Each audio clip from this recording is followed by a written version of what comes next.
आज की क्लास बहुत इंपॉर्टेंट है।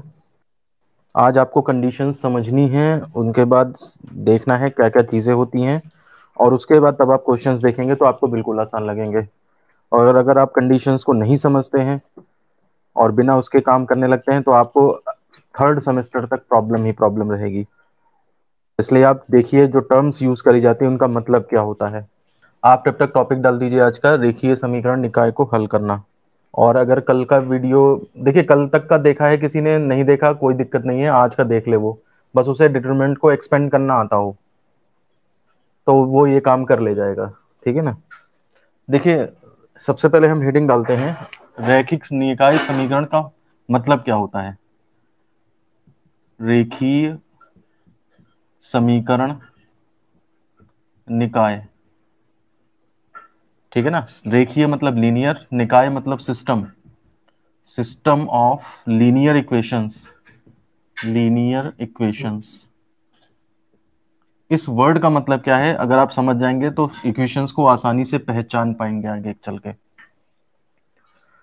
तो रेखीय लीनियर इक्वेशंस वो होती हैं जिसमें कि आपके जो वेरिएबल होते हैं उनकी पावर 1 लगती है। लीनियर का मतलब यही होता है, रेखीय का मतलब यही होता है। जैसे एक लाइन की equation y is equal to mx plus C होती, 10th में बच्चों ने पढ़ा होगा या 11th करके आगे पढ़ा होगा। देखिए एक x की भी पावर 1, y की पावर 1, तो ये रेखा की समीकरण, या फिर जनरल फॉर्म में लिख दो A X plus B Y plus C equal to zero, line को रिप्रेजेंट कर रहा है तो इसका मतलब 1 1 पावर है इसमें। तो 1 1 पावर का मतलब रेखीय समीकरण। और निकाय सिस्टम मतलब कई सारी इक्वेशंस आपको दी हैं। अगर आपको दो वेरिएबल दिए हैं तो उस केस में दो इक्वेशंस हो सकती हैं, जैसे 2x plus three y is equal to 5, 3x plus four y is equal to 7। या अगर आपके पास थ्री वेरिएबल्स हैं तो 2x plus three Y plus two Z equal to, उस टाइम पे तीन इक्वेशन देंगे हम आपको, तब जाकर के कहीं आप सॉल्व करने की सोच सकते हैं उसको। तो रेखीय समीकरण निकाय का मतलब है कि उसमें जो है जो भी वेरिएबल होंगे एक्स वाई जेड वो 1 1 पावर के होंगे, उससे ज्यादा नहीं होंगे। क्योंकि उससे ज्यादा फिर एक्स स्क्वायर वाई स्क्वायर, उनसे फिर सर्कल पैराबोला या इस तरह की चीजें बनने लगती हैं, तो वो एक अलग सिस्टम चला जाता है। तो हमारे पास जो टॉपिक चल रहा है वो रेखीय समीकरण निकाय चल रहा है। तो रेखीय समीकरण निकाय क्या होता है वो आप समझ गए। अगर आप बुक से डेफिनेशन लिखना चाहें इसकी, या देखना चाहें या अंडरलाइन कर लें बुक में, वो आप कर सकते हैं। ठीक है। अब बात आती है रेखीय समीकरण निकाय जो है वो कितने प्रकार का होता है। तो कितने प्रकार का होता है उसको देखने के लिए आपको देखना पड़ेगा कि हम जो इसका वर्गीकरण करेंगे यानी कि इसकी कैटेगरी बनाएंगे, वो कैटेगरी किस बेस पे बनाना चाहते हैं। ठीक है ना। जैसे मान लिया सपोज करिए हमें, हमारा समाज है, हम उसकी कैटेगरी बनाना चाहते हैं, तो आप उसको जाति के आधार पर बना सकते हैं कि हाँ भाई ये इस जाति का, ये वो उस जाति का है। आप उसको कार्य के आधार पर बना सकते हैं कि फलाना टीचर है, फलाना एडवोकेट है, फलाना मजदूर है, फलाना ये है, इस आधार पर वर्गीकरण कर सकते हैं। आप वर्गीकरण ये कर सकते हैं कि ये बच्चा है, उम्र के आधार पर कर लें कि ये 18 साल से कम है, ये 18 से 50 साल तक है, और 50 साल ये वृद्ध अवस्था हो गई, ये अवस्था, ये इस तरह से वर्गीकरण कर सकते हैं। तो सेम ऐसे ही अगर हम रेखीय समीकरण निकाय को देखें तो उसका वर्गीकरण जो है मेनली वो दो प्रकार के आधार पे हो सकता है। या तो आप इसकी घात के आधार पे देख लें, इसका वर्गीकरण जो है वो घात के आधार पे देखें, और या फिर आप देखें कि ये सॉल्व हो सकता है या नहीं, यानी कि इस चीज को कहते हैं संगतता या असंगतता के आधार पर। ठीक है ना। क्लासिफिकेशन जो है वो दो प्रकार से हो सकता है, या तो घात के आधार पे देख लें आप, ठीक है ना, पावर के आधार पे देख लें, on the basis of power, और या फिर आप संगतता तो को इंग्लिश में कहते हैं कंसिस्टेंसी, कंसिस्टेंसी या फिर इनकंसिस्टेंसी के बेस पे आप उसको कैटेगरी बना सकते हैं। हम देखते हैं कि इस घात के आधार पर क्या कैसे हो सकता है। तो घात के आधार पर अगर हम इसको क्लासिफाई करेंगे तो आप देखें यहाँ पे दो वैरायटी होती हैं। ठीक है ना। एक को कहते हैं असमघात, यानी कि नॉन होमोजीनियस।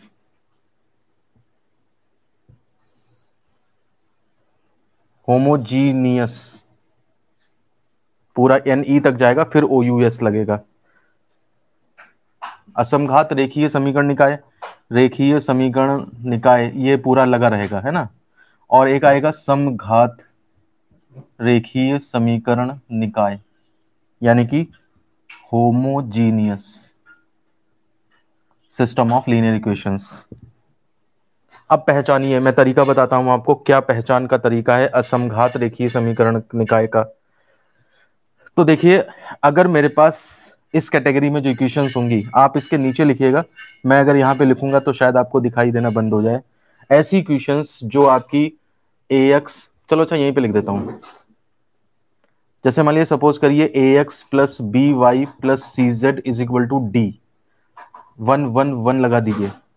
फिर A two X plus B two Y plus C two Z equal to D two, या फिर A three X plus B three Y plus C three Z is equal to D three. तो अगर मान लिया suppose करिए आपके पास ऐसी equation है जिसमें वेरिएबल्स वाली टर्म भी है और साथ साथ कांस्टेंट वाली टर्म भी है, तो आपका जो समीकरण निकाय बनेगा वो असमघात नॉन होमोजेनियस बनता है। मैं बताता हूं क्यों बनता है नॉन होमोजेनियस। एक इक्वेशन कोई उठाइए यहां से, जैसे A one X plus B one Y plus C one Z equal to D. आप देखिए यहां पे एक्स की कितनी पावर है, 1। वेरिएबल की कितनी पावर है, 1। वेरिएबल की यहाँ कितनी पावर है, 1। लेकिन यहाँ पे क्या है, वेरिएबल की पावर, वेरिएबल तो है ही नहीं, यहाँ पे तो कांस्टेंट है, तो यहाँ पे वेरिएबल की पावर 0। तो देखिए ये तो पावर समान है लेकिन ये पावर सेम नहीं है, तो इसलिए ये असमघात, घातें बराबर नहीं है। हर टर्म की घात बराबर नहीं है, 3 की तो बराबर है लेकिन इसकी 0 है, इस वजह से ये असमघात हो गया। अच्छा, समघात रेखीय समीकरण में क्या है, जितने टर्म होंगे सबकी घात समान होगी। इसी में आप क्या करेंगे, A one X plus B one Y plus C one Z is equal to, अगर मैं 0 कर दूं, A two X plus B two Y plus C two Z equal to 0, A three X plus B three Y B two Y plus C two Z sorry B three plus C three Z equal to 0। अगर मैं right side में 0 कर दूं तो देखिए 0 करने से क्या होगा, ये पावर फिर गायब हो जाएगी।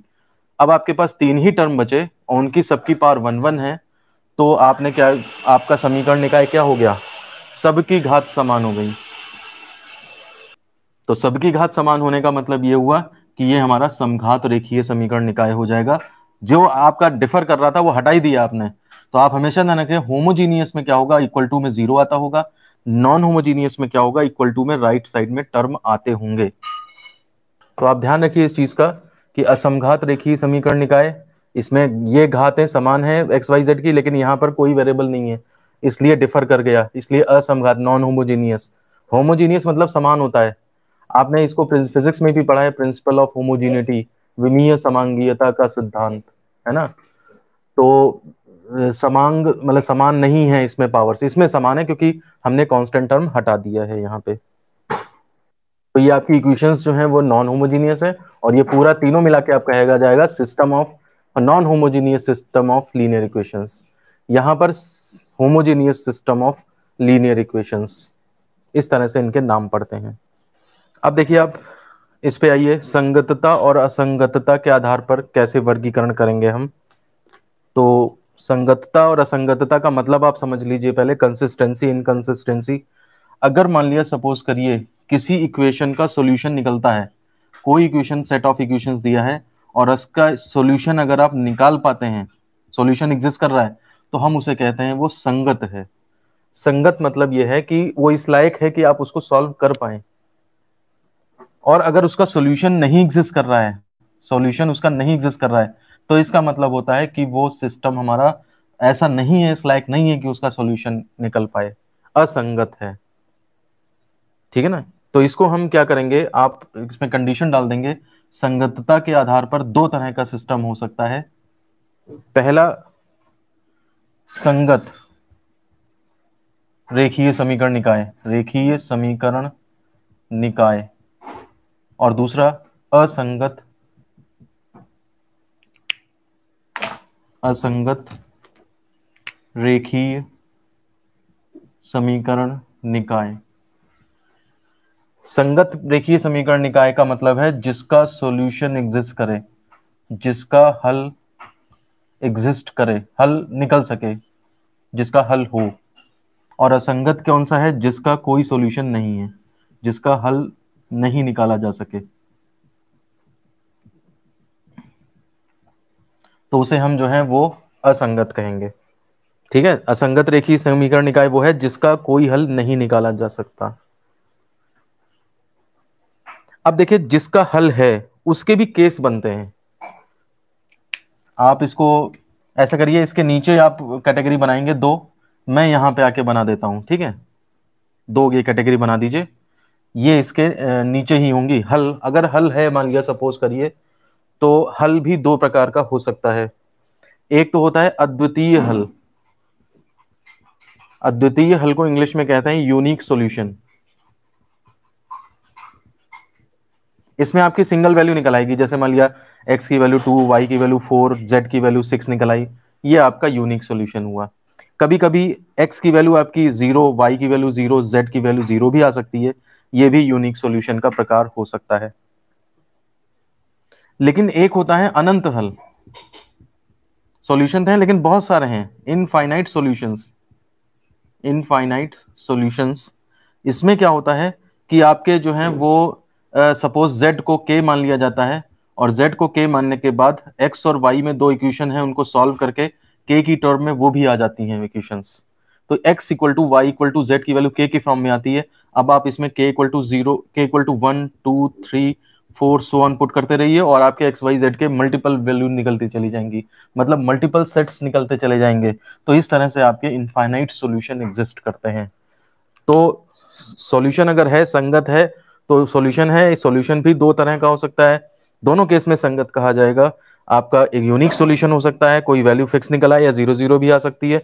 और अगर आपके इनफाइनाइट सॉल्यूशन एग्जिस्ट करते हैं, तो उस केस में आपका के की फॉर्म में, किसी एक कांस्टेंट की फॉर्म में आपके तीनों वेरिएबल की वैल्यू आ जाएगी, और के की वैल्यू डिफरेंट डिफरेंट डालने पे डिफरेंट डिफरेंट सेट्स निकलते चले जाएंगे। जैसे मान लिया एक्स जेड इक्वल टू आपका आ गया 2k, एक्स इक्वल टू आ गया 3k, y is equal to आ गया 5k, तो आप k इक्वल टू 1 डालिए, तो आपका एक्स वाई जेड की वैल्यू कुछ 2 3 5 या 3 2 5 जो भी आ जाएगी। k इक्वल टू 2 डालेंगे तो अलग आएगी, k इक्वल टू 3 डालेंगे तो अलग आएगी। तो k की वैल्यू जितनी मर्जी डालते चले जाइए, आपके एक्स वाई जेड की वैल्यू निकलती चली आएंगी। ये चीज ज्यादा डिटेल में हम तब देखेंगे जब हमारे पास इस तरह का क्वेश्चन आएगा, तो तब आप वापस आकर के इस प्रोसीजर को देखोगे तो आपको शॉर्ट में लिखा है इसलिए समझ में आ जाएगा। और यूनिक सॉल्यूशन के भी हम क्वेश्चंस करेंगे, तब आपको पता लगेगा। अब आप समझ लीजिए आपको कितने तरह के क्वेश्चंस करने हैं। जो पहली कैटेगरी थी समीकरण निकाय में, जिसमें जो मतलब आपको घात के आधार पे था, समघात असमघात, उसके भी कैटेगरी देखनी है, उसके भी क्वेश्चंस करने हैं। फिर संगतता और असंगतता के आधार पे इस तरह के भी क्वेश्चंस करने हैं। और इसमें भी दो कैटेगरी हैं, तो दो कैटेगरी में भी, इसमें भी दो हैं अंदर जाकर के। तो आपको मिनिमम 6 7 क्वेश्चन सॉल्व करके देखने पड़ेंगे, तब आप ये सारे केस आसानी से समझ पाओगे। आप इसे लिख लीजिए और समझिए। जब भी आपको किसी क्वेश्चन में कंफ्यूजन होगा, आप वापस आके यहाँ पे देखना। इसीलिए मैं कह रहा हूँ कि इस चीज को इतना अच्छी तरह से तैयार कर लीजिए। ये सब आप थ्योरी इसकी अच्छी तरह तैयार कर लो, बाकी किसी रूल में कुछ अंदर है ही नहीं डिटरमिनेंट के अंदर। जहां समस्या होती है वहां मैं खुद ही इंडिकेट कर देता हूँ कि इस चीज को ध्यान से देखिए। ये चीजें आप एक बार ढंग से लिख करके रिवाइज कर लीजिएगा आज, ठीक है ना। इनकी जरूरत बहुत ज्यादा पड़ेगी, नहीं तो फिर आप क्वेश्चन ही देखते रहोगे, बस उसमें समझ नहीं पाओगे कुछ। नेक्स्ट टॉपिक डालिए, गुणांक सारणिक या फिर कोफिशिएंट डिटरमिनेंट। इस टॉपिक को ढंग से समझना है, क्योंकि इसका यूज क्रैमर रूल में बहुत ज्यादा होगा, तो बार बार इसका यूज होगा। तो आप इस चीज को ध्यान से समझ लें, ताकि आगे समस्याएं सॉल्व हो जाएं। आप रास्ते के सारे पत्थर हटा दीजिए पहले ही, आपको सारा रास्ता क्लियर मिलेगा। अब आप एक कदम चलोगे, फिर एक पत्थर आया, फिर हटा रहे हो उसे, फिर एक कदम चले, फिर उसको झुक के उठा रहे हो, तो ये यही काम करते करते आप इरिटेट हो जाओगे। आप मिल लग करके पत्थर हटवा दीजिए पहले, फिर साफ साफ रोड हो जाएगी, आप आराम से चलिए, सब लोग चलेंगे उस पे। तो इसलिए आप इन चीजों पे जितना मेहनत कर लेंगे, उतना ही आपको क्वेश्चंस पे कम मेहनत करनी पड़ेगी, तुरंत समझ में आता चला जाएगा। देखिए यहाँ पे गुणांक सारणिक यानी कि कोफिशिएंट डिटरमिनेंट क्या होती है। मान लिया सपोज करिए हमें एक सिस्टम ऑफ इक्वेशंस दिया हुआ है, a1x प्लस a2y प्लस, या b1 कर लीजिए, b1y plus c1z equal to d1, या फिर a2x प्लस b2y, ये दूसरी इक्वेशन है, c2z इक्वल टू d2। तीसरी इक्वेशन दी है मान लिया a3x plus b3y plus c3z is equal to d3। ये equation number first, equation number second, equation number third. ये हमारे पास given system of linear equation है। अब अगर मैं आपसे कहता हूं कि ये सिस्टम होमोजीनियस है या नॉन होमोजीनियस, तो मुझे कमेंट करके बताइए ये होमोजीनियस है या नॉन होमोजीनियस है। अभी मैंने ये चीज कवर करी है, मैंने इसमें ये नहीं लिखा कि ये होमोजीनियस है नहीं है होमोजीनियस? आप देख के बताओ मुझे equation number first second three, ये जो पूरा सेट है, सिस्टम है, लीनियर इक्वेशंस है सारी इसमें, क्योंकि पावर वन वन है, तो ये सिस्टम होमोजीनियस है या नॉन होमोजीनियस? Non homogeneous. बिल्कुल सही, नॉन होमोजीनियस क्यों है? क्योंकि यहाँ पे एक्स की वाई की वेरिएबल की पावर वन वन वन है, लेकिन यहाँ पे वेरिएबल मिसिंग है, वेरिएबल की पावर कुछ नहीं है, तो इसलिए यहाँ पे ये आपका तीन की, ये तीन टर्म की पावर तो एक जैसी है, वन वन वन, लेकिन इसकी पावर जीरो, तो इसलिए ये सिस्टम नॉन होमोजीनियस है। ठीक है, बहुत सही बात।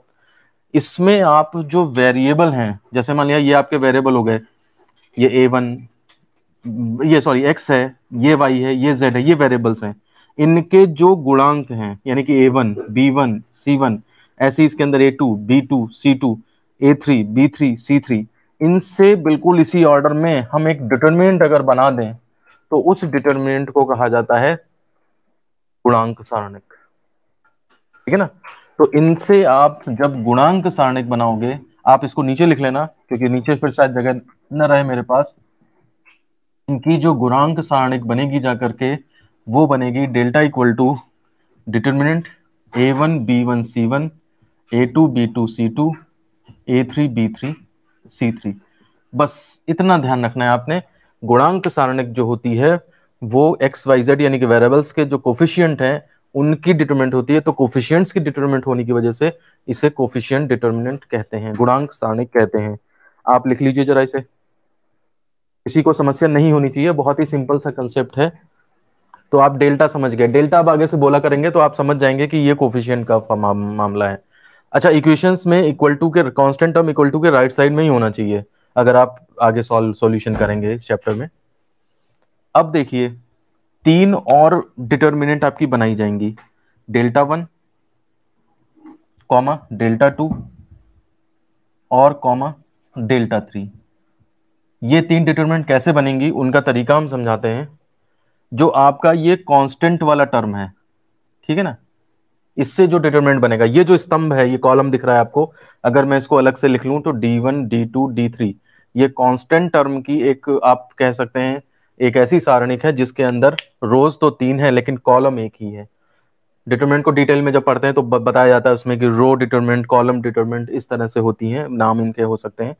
तो अब देखिए आप इसमें, अगर मैं इस डेल्टा में पहले कॉलम को इससे, इस अचर वाला जो कांस्टेंट वाला कॉलम है C1 को अगर मैं इससे रिप्लेस कर दूं,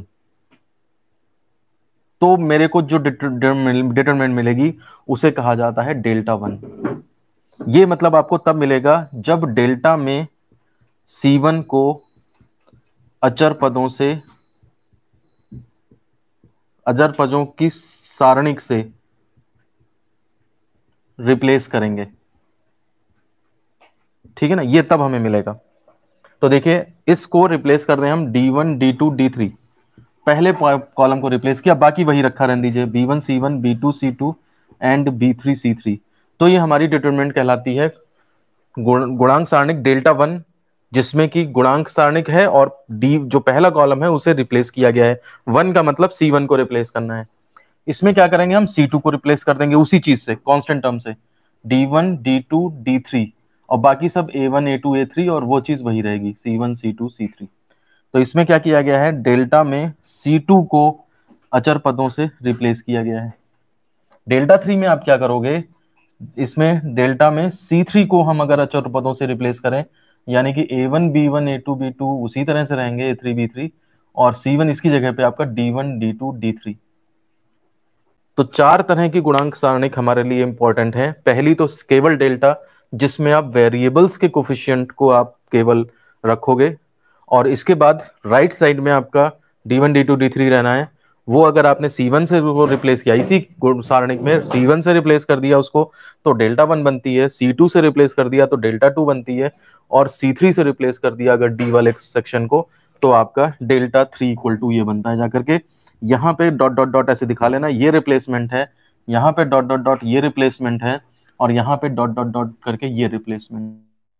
तो ये चार तरह की डिटरमिनेंट हैं, ये हमेशा आप ध्यान रखिए किससे कैसे क्या बनती हैं, और आप जब इक्वेशंस को सॉल्व करेंगे या फिर क्रैमर रूल लगाएंगे हम, तो उसमें इनकी जरूरत पड़ती है।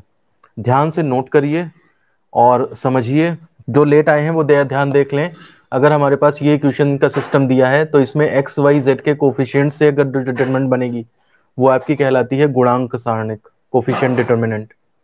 और अगर आप इसमें जो कांस्टेंट वाला रो है, ये कॉलम है, इससे आप अगर C1 पहले कॉलम को रिप्लेस कर दें तो आपके पास डेल्टा 1 बनेगा, इसी से आप दूसरे वाले को रिप्लेस कर दें तो डेल्टा 2 बनेगा, और इसी कांस्टेंट वाले कॉलम से तीसरे कॉलम को रिप्लेस कर दें तो डेल्टा 3। कहने का मतलब है डेल्टा ही रिस्पॉन्सिबल है इन तीनों के बनने के लिए। बस C1 को रिप्लेस करिए तो डेल्टा 1, C2 को रिप्लेस करिए तो डेल्टा 2 एंड C3 को रिप्लेस करिए तो डेल्टा 3। तो आप ये जान लीजिए जो भी सिस्टम आपके पास आएगा आपको ये चार डिटरमिनेंट तो निकालनी ही निकालनी पड़ेंगी, इससे आप बच नहीं सकते निकालने से। ठीक है, ये तो निकालना ही पड़ेगा, तब पता लग पाएगा। आपको इनिशियल टेस्ट करने पड़ते हैं कि हम आगे क्या करेंगे, कैसे सॉल्व होगा, हो पाएगा नहीं हो पाएगा। क्वेश्चन इस तरह के भी होते हैं कि आपका सिस्टम कंसिस्टेंट है या इनकंसिस्टेंट है, या किस तरह के सॉल्यूशन एग्जिस्ट करेंगे। तो अब हम आगे वही देखते हैं कि आप कैसे पहचानेंगे कि गिवन सिस्टम हमारा कंसिस्टेंट है या इनकंसिस्टेंट है, उसके क्या टेस्ट होते हैं, क्या प्राइमरी टेस्ट हैं, और तो जाकर के आपको समझ में आएगा कि हाँ कौन सा क्वेश्चन किस तरह से स्टार्ट करना है। देखिए अगला टॉपिक है हमारा संगतता तथा असंगतता के लिए आवश्यक शर्तें। मतलब आप कैसे पहचानोगे कि गिवन सिस्टम ऑफ इक्वेशन जो है वो कंसिस्टेंट है या इनकंसिस्टेंट है। मतलब necessary conditions for a system of linear equation to be consistent और इनकंसिस्टेंट, ये चीज मुझे चेक करनी है। ये इस चैप्टर की आत्मा है, ठीक है ना, मोस्ट मोस्ट मोस्ट इंपॉर्टेंट।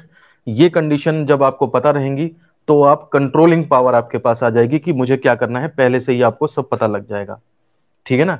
कई बार ऐसा होता है बच्चे क्या करते हैं, बस डिटरमिनेंट का मतलब इक्वेशन सॉल्व करने का मतलब क्रैमर रूल बस, ठीक है ना। लेकिन आप ये ध्यान रखें कि क्वेश्चन अगर जरा सा भी हट के आया इधर उधर तो आपको फिर ये अगर उसने पूछ लिया कि शो करिए कि सिस्टम कंसिस्टेंट है या इनकंसिस्टेंट है, तो आपको यहीं से सारे क्लू मिलेंगे। तो ये इस चैप्टर की मतलब जान है, ठीक है ना। ये आप ढंग से नोट कर लीजिएगा, और जब कल से हम क्वेश्चन स्टार्ट करेंगे तो उस केस में, या एक दो क्वेश्चन हम आज ही ले लेंगे, तो उस केस में जो है वो आपको ये इस चीज की जरूरत पड़ेगी। तो इसलिए जो है वो आप इस चीज को बहुत ही ध्यान से देखें। देखिए आपको अगर चेक करना है सिस्टम ऑफ इक्वेशंस मेरा कैसा है, कंसिस्टेंट है या इनकंसिस्टेंट है, तो सबसे पहला काम होता है आप कैलकुलेट करेंगे डेल्टा। ठीक है ना। मतलब जो गुणांक सारणी कभी मैंने बताया था एक्स वाई जेड के कोफिशिएंट्स, उनसे आप जो है वो सबसे पहले आप कोफिशिएंट डिटरमिनेंट यानी कि गुणांक सारणिक उसको निकालेंगे। ठीक है। अब आप सबसे पहले ये देखेंगे कि हमारा जो है वो डेल्टा कैसा है। अब आप जब डेल्टा की वैल्यू निकालेंगे तो वो डेल्टा की वैल्यू दो तरह से आ सकती है। अगर आपका डेल्टा जो है वो नॉट इक्वल टू जीरो आया, मतलब आपने उस डिटर्मिनेंट को एक्सपेंड कर लिया और एक्सपेंड करके वो -2 +2 3 4 5 कुछ भी आ जाए, मतलब लेकिन वो ऐसा ना आए कि जीरो ना आए। डेल्टा नॉट इक्वल टू अगर वो जीरो आया तो उस केस में हमारा जो दिया गया निकाय है, दिया गया रैखिक समीकरण निकाय संगत होगा, मतलब उसका सॉल्यूशन एग्जिस्ट करेगा।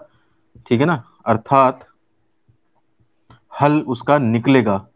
और हल होगा तो कैसा होगा ये भी चेक करना है। तो ये जो हल आएगा वो आपका अद्वितीय होगा, मतलब यूनिक होगा। ठीक है। मतलब अगर delta not equal to zero है, आपने डेल्टा कैलकुलेट किया, वही A1 B1 C1 A2 B2 C2 और A3 B3 C3, और वो अगर जीरो नहीं आया आपका, तो आपका दिया गया रेखिक निकाय संगत होगा, अर्थात उसका हल होगा, और हल उसका अद्वितीय होगा। अब अद्वितीय हल आपका कैसा है, x की वैल्यू आपकी 2 4 6 इस तरह की निकलती है, या XYZ की वैल्यू, या फिर आपकी वो वैल्यू XYZ की 0,0,0 निकल आए, वो एक अलग चीज है। वो डिपेंड करेंगे आपके केस कैसे बनेंगे जाकर के। ठीक है ना, वो हम क्वेश्चंस में ज्यादा समझेंगे। अभी आप बस इतना ध्यान रखो, डेल्टा से पहचानने का तरीका ये है, अगर डेल्टा जीरो नहीं आया तो फिर आपका निकाय जो है सिस्टम कंसिस्टेंट होगा, उसका सॉल्यूशन एग्जिस्ट करेगा, और वो जो है यहाँ पर यूनिक होगा, और उसकी फिक्स्ड वैल्यू अपना निकलेंगी। आप इसको नोट करें, फिर मैं दूसरा केस हैंडल करूं। अब अगर आपका डेल्टा जीरो आ गया, तो देखिए डेल्टा जीरो आने का मतलब ऐसा नहीं है कि हमारा सिस्टम जो है वो संगत नहीं होगा। इसमें भी फिर आपको केस पहचानने पड़ेंगे, ठीक है ना। इसके अंदर फिर दो केस और बन जाएंगे, आप फिर delta one, delta to, delta three और निकालने पड़ेंगे आपको यहां पर, ठीक है ना। Delta one, delta to, delta three तीनों निकालेंगे, और इसमें कंडीशन चेक करेंगे, वो मैं बताता हूं आपको क्या कंडीशन आएगी। अगर मान लिया सपोज करिए delta one, delta to, delta three आपने निकाले, और वो या तो सभी शून्य आ जाएंगे, और या उनमें से कम एक में कम से कम एक अशून्य है। मतलब delta one, delta two zero आ गए, यानी कि डेल्टा थ्री अगर आपका नॉन जीरो आ गया तो भी ये केस अप्लाई हो जाएगा, और अगर डेल्टा वन पहले ही नंबर पे नॉन जीरो आ गया तो फिर डेल्टा टू, डेल्टा थ्री निकालने की जरूरत नहीं है। आपका कम से कम एक अगर नॉन जीरो आ गया, और अगर आपके delta one, delta to, delta three सभी शून्य आ गए, ठीक है ना, तो इन दोनों केसेस में क्या होगा, अगर कम से कम एक नॉन जीरो आ गया तो आप सीधे मना कर देंगे कि हमारा सिस्टम ऑफ लीनियर इक्वेशन जो है वो असंगत है, यानी कि इनकंसिस्टेंट है, और उसका कोई हल नहीं है, ठीक है ना। मतलब डेल्टा जीरो, डेल्टा नहीं जीरो है तो सॉल्यूशन होगा यूनिक होगा। डेल्टा अगर जीरो है तो आप delta one, delta to, delta three भी चेक करेंगे, और अगर कोई भी एक नॉन जीरो आ जाए, डेल्टा वन नॉन जीरो आ जाए, रुक जाइए, डेल्टा टू, डेल्टा थ्री निकालने की जरूरत नहीं है। लेकिन डेल्टा वन अगर जीरो फिर से आया तो आप डेल्टा टू भी चेक करोगे, क्योंकि हो सकता है ये नॉन जीरो आ जाए। अगर ये भी जीरो आ गया तो फिर आप डेल्टा थ्री जीरो चेक करोगे। अगर अगर डेल्टा थ्री जीरो आया तब तो आप उस केस में पहुंच जाओगे, सभी जीरो हो गए। और अगर ये भी अगर मान लिया नॉन जीरो निकल आया कहीं ये, तो फिर आपका सिस्टम इनकंसिस्टेंट, कोई भी एक अगर जीरो नॉन जीरो है तो उस केस में आपका सिस्टम इनकंसिस्टेंट होगा और उसका कोई सॉल्यूशन एग्जिस्ट नहीं करेगा। लेकिन अगर आपके delta one, delta to, delta three सारे अगर जीरो निकल आए, तो फिर आपके यहाँ अब भी ऐसा नहीं है कि आप इसको संगत बोल दें, अभी भी दुविधा रहेगी आपके अंदर। हमारा निकाय संगत भी हो सकता है, संगत भी हो सकता है, और असंगत भी हो सकता है, असंगत भी हो सकता है। अब अगर इस केस में संगत हुआ तो ये संगत होना और ये संगत होना अलग अलग चीजें होंगी। यहां पे यूनिक सॉल्यूशन एग्जिस्ट करता था, लेकिन यहाँ पे अनंत हल होंगे, ठीक है ना। ये संगत के केस में अनंत हल होंगे। वो संगत अगर delta not equal to zero से संगत हुआ था तो वहां पे यूनिक सॉल्यूशन आया था, यहाँ पे अनंत हल होंगे। और अगर मान लिया असंगत हुआ तो फिर उसका कोई हल नहीं होगा। देखिए केस अगर ऐसे होते हैं कि नॉट इक्वल टू जीरो पे संगत है, नॉट इक्वल टू जीरो पे नहीं है संगत, तो बहुत आसान रहता है। लेकिन वो केस घुस जाते हैं उसमें, इस केस में भी संगत घुस जाता है, और असंगत जो जो एक कंडीशन असंगत की थी वो असंगत की कंडीशन इसके अंदर भी मिलने लगती है। ये चीज इस चीज को कंफ्यूजिंग बना देती है, कॉम्प्लिकेटेड बना देती है। और ये पूरा चार्ट अगर आपके दिमाग में हमेशा रहेगा तो आप कभी भी किसी क्वेश्चन में कंफ्यूज नहीं होंगे। आप इसे नोट कर लें ढंग से, डेल्टा इक्वल टू जीरो को रिपीट कर दें। अच्छा देखिए, delta not equal to zero पे तो आपका समीकरण निकाय संगत होगा, हमेशा यूनिक सॉल्यूशन आएगा। लेकिन डेल्टा इक्वल टू जीरो पे आपको फिर delta one, delta to, delta three तीनों निकालने पड़ेंगे, और अगर उसमें से कोई भी एक नॉन जीरो आ जाए तो आप क्लियर असंगत करके खत्म कर दोगे क्वेश्चन, कि भाई इसका सॉल्यूशन ही नहीं हो सकता, हम कुछ नहीं कर सकते। लेकिन अगर डेल्टा डेल्टा जीरो के बाद delta one, delta to, delta three भी सब जीरो आ गए, तो फिर आपके पास कंडीशन आ सकती है कि आपका चांसेस बनते हैं कि असंग मतलब संगत भी हो सकता है। वैसे इस सेक्शन में आप देखिए यहाँ पे भी असंगत है और यहाँ पे भी असंगत है, लेकिन ये जो चीज बनती है ये आपका जो है इनफाइनाइट सॉल्यूशन वाली, ये केस तब बनता है जब डेल्टा जीरो के बाद delta delta delta one, delta to, delta three सारे जीरो आ जाएं, तो एक चांस बनता है। कंफर्म तब भी नहीं है कि अगर ऐसा हो गया तो इनफाइनाइट सॉल्यूशन हो जाएंगे, वहां पर भी आपके चांसेस बनते हैं कि आपका जो है वो सिस्टम कंसिस्टेंट हो सकता है। तो आपका यहाँ पे असंगत भी हो सकता है, संगत भी हो सकता है, तो वो फिर आपको स्टडी करना पड़ता है, अंदर घुसना पड़ता है, उन इक्वेशंस को देख के पता लगता है। फिर आप कैसे वो पता करते हैं, वो जब अब उसके क्वेश्चन आएंगे तो हम उसकी डिटेलिंग में तब इसको देखेंगे। अभी हमने केवल रिमोट कंट्रोल यहाँ पे सेट किया है कि हाँ भाई इस बटन से ये होगा, इस बटन से ये होगा, इस बटन से ये होगा, इस बटन से ये होगा, ठीक है ना। अब एक्चुअल इस पे उस रिमोट से बटन दबाने पे कौन सा चैनल चलेगा, क्या पिक्चर चलेगी, वो चीज हम जो है वो फिर जब क्वेश्चंस करेंगे उससे रिलेटेड तब उसको देखेंगे।